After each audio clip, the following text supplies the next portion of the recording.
Hey guys, tonight we're stepping back into a world where dawn doesn't mean coffee and calm playlists. It means a rooster screaming directly into your soul. You open your eyes to a dim, smoky haze inside a thatch roof hut. The air thick with the scent of damp wool and wood ash. There's no alarm clock, only the sound of your neighbor's goat bleeding through the thin wall, and a chill that bites deep enough to make you question all your life choices. You probably won't survive this day.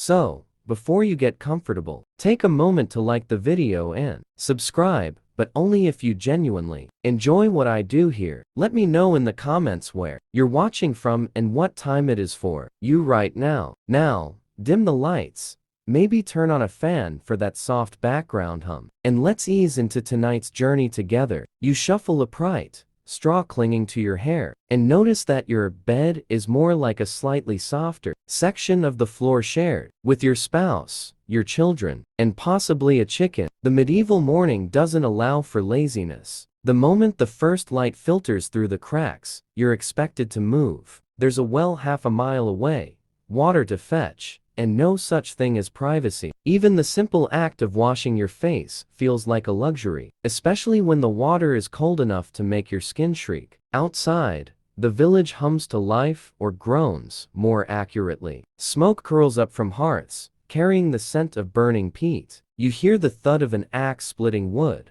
the groan of cartwheels in the mud. The world is awake, and it demands your body as tribute. Breakfast is generous by medieval standards. A slab of stale bread so dense, it could double as a weapon, maybe dipped in ale that tastes suspiciously like despair. On a good day, you get a bit of cheese. On a bad one, you make do with gruel, which is just warm sadness in liquid form. Still, you eat, because the alternative is fainting in the field before noon. Historians still argue whether peasants genuinely believe that hard work brought spiritual virtue, or if that was just propaganda from people who didn't have to shovel manure. Either way, you're knee-deep in mud by sunrise, patching fences or trudging to the fields with a hoe that's been handed down for generations, probably last sharpened around the time of Charlemagne. The sun climbs slowly, teasing warmth that never quite reaches you. You pass the Lord's Manor on the way to your plot, and for a fleeting moment, you glance at the stone walls and wonder what it would be like to live behind them, where meals have flavor and baths are more than just an annual suggestion. But dreaming doesn't put food on the table, so you keep walking. Somewhere nearby, the church bell tolls. It's not just marking time, it's reminding you who owns your soul. The rhythm of your entire existence. Work, prayer, rest if you're lucky, is dictated by those bells. Timekeeping, as you know it today, simply doesn't exist. There are no clocks in your house, only the movement of the sun and the echo of those distant chimes. As your hands blister and your back protests, you begin to understand that morning routines were less about mindfulness and more about survival. You're surrounded by tools so crude they look prehistoric. And yet, somehow, this is the cutting edge of technology. Iron is precious. Wood is everywhere, and every object you touch has been shaped by hand, often poorly. Here's a mainstream historical fact. Medieval peasants worked an average of 10 to 12 hours a day, 6 days a week, depending on the season. Sundays were technically for rest, but rest often meant doing unpaid labor for the church or attending sermons that lasted longer than your patience. And here's the quirky bit. some records suggest that roosters, those feathery tyrants of dawn, were occasionally brought to court for disturbing the peace. Yes, people actually sued chickens. Medieval justice was creative. By mid-morning, the village reeks of smoke, sweat, and survival. Children chase geese through puddles. The blacksmith hammers out a rhythm that could pass for a heartbeat. The baker's oven sends out a smell that feels almost holy. You think about bread again and wonder how long it will last before the weevils claim it. Your clothes are rough wool. Your shoes are patched leather that leaks like gossip. Somewhere in that monotony, you find the faint hum There's of no acceptance. such thing as maybe this is what skincare kept people unless you going, count not wiping. hope. You're faced Not with joy, whatever cloth but isn't habit. too filthy, And as the moisturizer first hint of midday heat settles on your it's called shoulders, lard. you start to and dream yet, not of there's a wealth, strange peace not to even the of rhythm food, of it but all. of rest. The repetition Just a dulls moment your to mind, close your eyes, smoothing away but rest the jagged isn't coming thoughts on yet, of hunger because and in this hardship world, until comfort only is the for the moment dead, remains, and you're still the sound of breathing. wind through wheat, the scrape of your hoe, the distant chatter of neighbors who, like you, are just trying to survive another day. But the sun keeps rising, the work keeps coming, and you begin to realize this morning is endless. There's no office clock to watch, no coffee break, no quick scroll through social media, just you, the earth, and the relentless passage of time.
The sun climbs higher, and with it, the stench of life intensifies. You can almost taste the air, a heady mix of sweat, manure, and smoke that clings to your tongue like a bad memory. You're standing ankle deep in mud, wiping your forehead with the same sleeve you used to feed the pig earlier, and it hits you.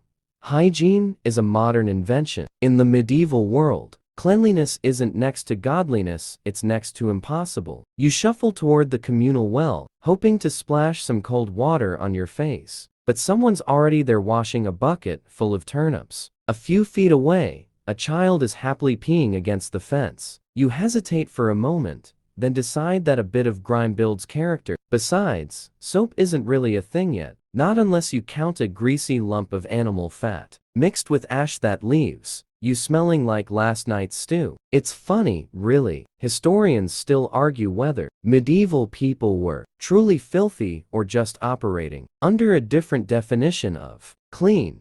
Some argue that rural folk bathed seasonally, others claim that even peasants managed to rinse once a week. But judging by the state of your tunic, you're leaning toward rarely, if ever. Here's the mainstream fact of the day. Public bathhouses existed in medieval Europe, especially in cities like Paris, London, and Cologne. They were social hubs, places to gossip, to relax, to soak away the ache of daily toil. But they had a problem.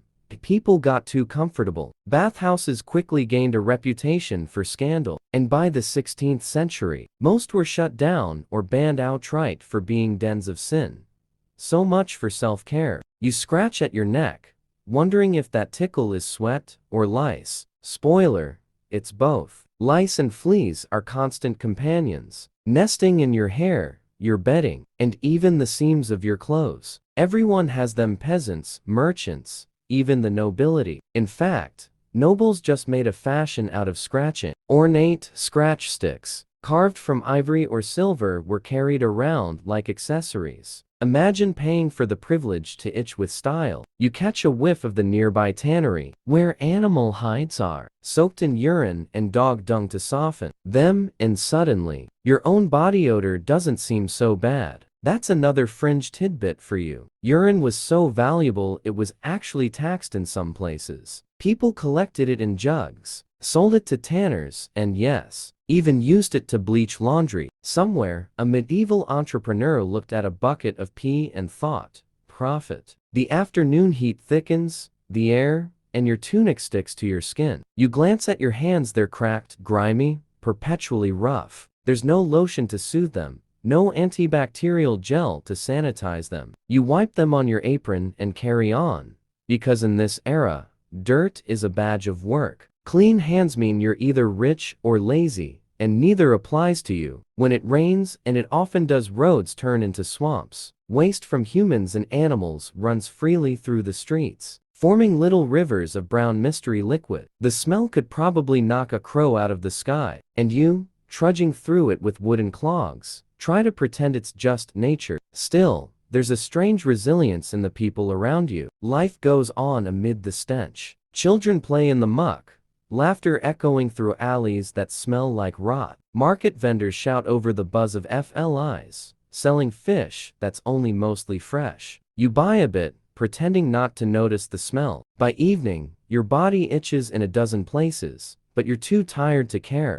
You remember hearing that nobles sometimes bathed in wine or milk, convinced it would preserve their youth. It didn't. Cleopatra may have gotten away with her famous milk baths, but medieval Europeans mostly ended up with curdled regrets. Still, the idea persists: cleanliness as luxury, not necessity. As night creeps closer, you huddle by the fire, trying to ignore the layer of grime that has become a second skin. Your breath fogs in the chill, the flames flicker, and someone in the next room coughs a harsh, hollow sound that echoes through the thin walls. You flinch. Every cough feels like a warning bell. Illness spreads fast here, carried by touch, air, and probably the fleas you were scratching earlier. And yet, you think, maybe the smell isn't the worst thing. Maybe the real horror is how quickly you stop noticing it. The human nose adjusts, the brain adapts, and what once seemed unbearable becomes normal.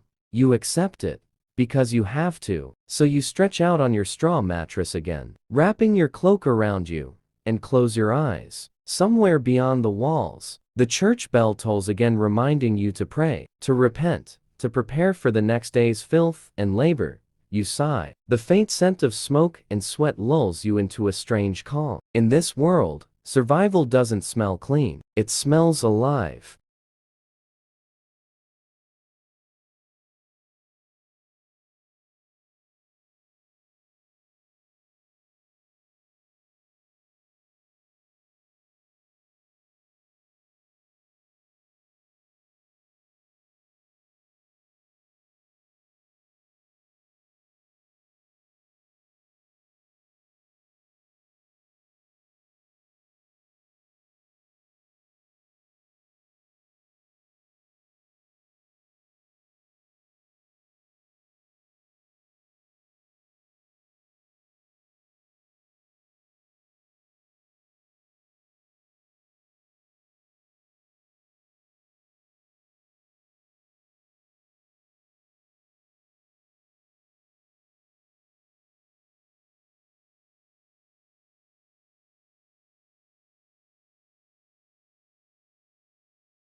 You scrape what's left of the day's dirt off your arms with a dull knife, a kind of medieval exfoliation, and call it good enough. Some say the dirt protects you, that washing too often opens the pores and invites disease. And honestly, when water itself can make you sick, they might be right. The next morning greets you not with sunlight or songbirds, but with the donkey braying like it's auditioning for Judgment Day. Your muscles ache, your hands are stiff, and there's a vague sense that your spine has given up hope. Still, the world doesn't wait for you to stretch. Work begins at first light, and if you're late, someone will notice. Probably the Reeve, the medieval version of that coworker who reminds the boss when you're 2 minutes behind schedule. You pull on your rough wool tunic, brush a few crumbs and suspicious insects from your sleeve, and trudge outside. The fields glisten with dew, which looks romantic until you realize it's just wet, cold misery. You grab your hoe,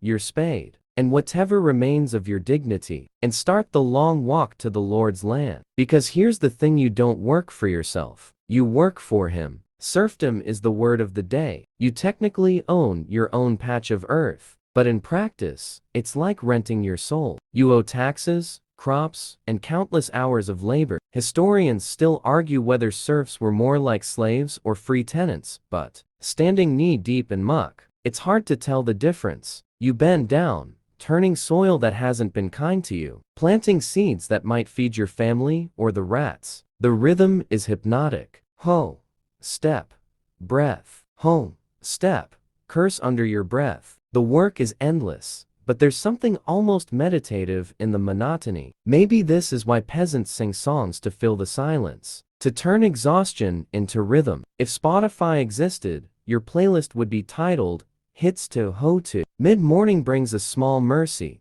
a break. You sit under a scraggly tree, biting into bread that's more splinter than loaf, washing it down with ale that tastes suspiciously like bread's ghost. Fun fact: water isn't safe. Boiling is for the rich, and rivers are, well, toilets with fish. So everyone drinks small beer, low alcohol ale that's safer than water and miraculously keeps people hydrated. The fringe detail, even children drank it. Medieval toddlers were basically tipsy all the time, and somehow civilization survived. You glance around at your fellow laborers. Everyone's moving in rhythm: swing, dig, lift, grunt. The blacksmith hammers in the distance. The wheelwright curses at a broken axle, and somewhere a woman spins wool by hand, her spindle twirling with quiet precision. There's no electricity, no machines, no shortcuts. Everything, every stitch, every loaf, every nail is made through sheer human effort. And yet, for all this labor, you own almost nothing. The tools you use, borrowed. The field you till, rented. The time you spend, never truly yours. You begin to understand that the medieval peasant's greatest achievement wasn't survival, it was endurance. By noon, the sun has grown merciless. Your back feels like it's smoldering, sweat drips into your eyes, and your stomach grumbles for food that doesn't exist. You hear the church bell again, another call to prayer. You mumble a few words to heaven, mostly asking for rain and maybe a miracle. Here's a mainstream fact: in medieval Europe, the average working year was surprisingly structured. Peasants worked intensely during planting and harvest seasons but had long stretches of downtime in winter. Some historians argue they actually worked fewer total days than modern office workers, but the catch is, their days started before dawn and ended after dusk. So, yes, maybe fewer days, but each one was an epic endurance test. The smell of freshly turned soil fills your nose, earthy and honest. You pause for a second, just breathing it in, and for a flicker of a moment, you feel grounded. This is your place in the great machine of time, a small, stubborn cog. You think about how far humanity has come, about automation and air conditioning. But in this moment, those concepts are as distant as the moon. A child runs past you, barefoot and laughing, holding something that looks suspiciously like your lunch. You let them go. Hunger is temporary, but laughter feels rare enough to preserve. By late afternoon, fatigue sets in like fog. Your hands tremble when you grip the hoe. Every step feels like lifting a stone. The air hums with the buzz of insects and the soft moan of wind through the fields. You catch yourself daydreaming, imagining what it would be like to stop working, to just lie down, close your eyes, drift. But the thought is dangerous. Idleness can be punished. even suspected of sin. Work is virtue, they say. Laziness invites the devil. So you keep moving, even as your legs whisper rebellion. The fringe joke among peasants passed down in whispers is that heaven must be a place where no one has to weed. You smile at that faintly, then you look down at your hands again, blistered, cracked, coated with soil that will never fully wash off. As dusk approaches, the tools are gathered, the oxen led home,